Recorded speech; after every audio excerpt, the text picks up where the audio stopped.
Hi, this is another video that I wanted to do for a couple weeks because I told you guys I got the memoir of Katharine Hepburn called Me.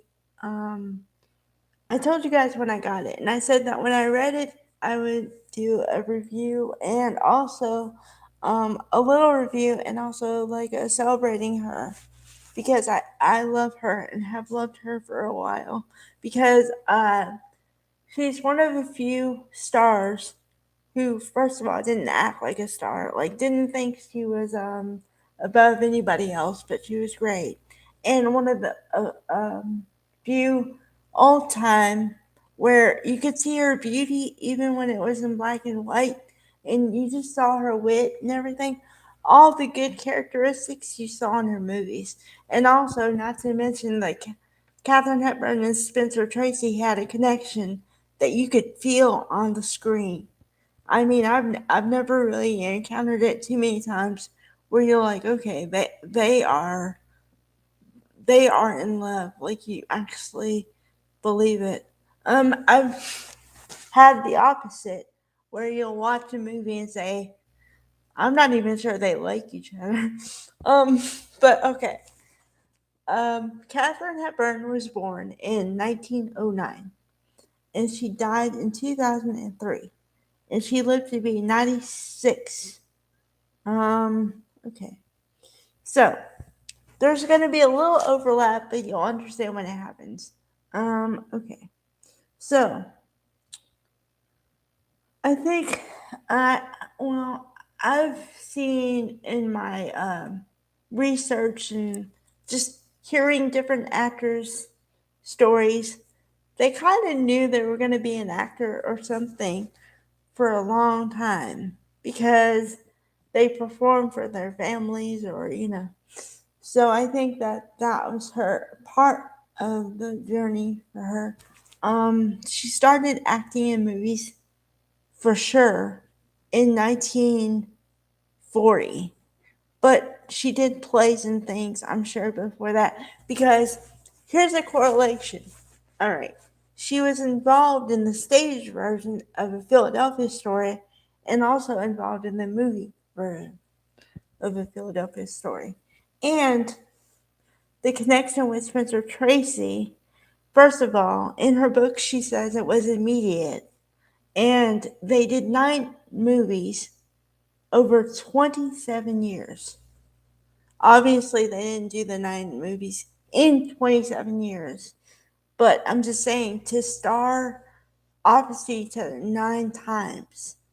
Um, I would say the most well known pairing of them is either I think everyone knows Guess Who's Coming to Dinner, of course, with Spencer Tracy and Catherine, spelled the same way, but Houghton as her daughter, as their daughter. And of course, it was an interracial relationship, so it was a big topic in 1967.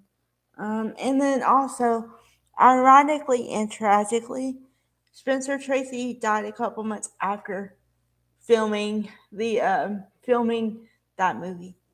So, oh, okay. Let's see what else. Of course, her sister Audrey Hepburn was also well known. I'll do another video on her sometime. Because she was in Breakfast at Tiffany's. Okay, so in her book, she goes into her relationship with Howard Hughes and how it was romantic for a time, but her family acted like her parents acted like you had to be a certain caliber, intelligence, or something to even associate with the family. So he felt like he didn't belong, and he didn't like that because, and I understand that you shouldn't have to prove anything to anybody to be able to fit in. But I think that was part of the breakup, although um, I don't know.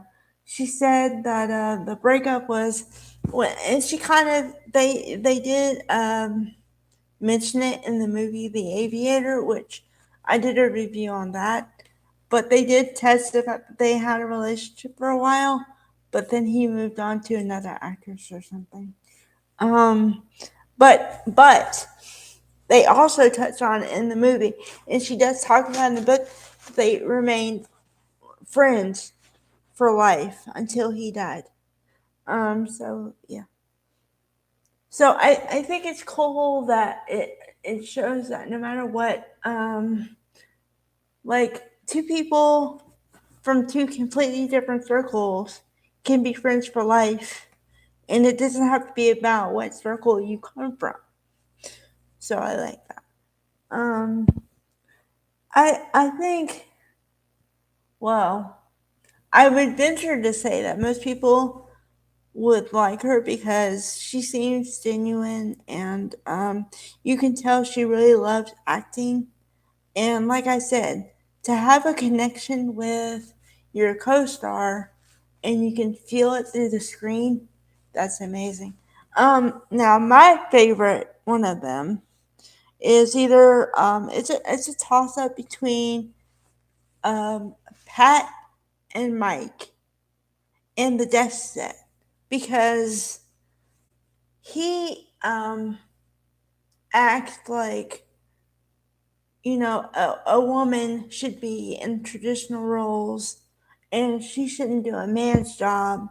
And in those movies, she proves that just because she's female, she could do the job just as good or sometimes better than he could. So I like that. Um, yeah, I just I like everything that they embody together, and it gives me hope that me, well, personally, can find somebody and just have that instant connection and just gel with somebody. And I do think, you hear stories about it takes years, but I think it can be instant. And it just, you have that chemistry and the way she put it in her book is, you know, you can't put a name on it. It's just love. That's exactly how I feel about it because when you try to categorize, that's the wrong way to go. So there's my little video about celebrating Katharine Hepburn and Spencer Tracy a little. So I hope you guys enjoy it.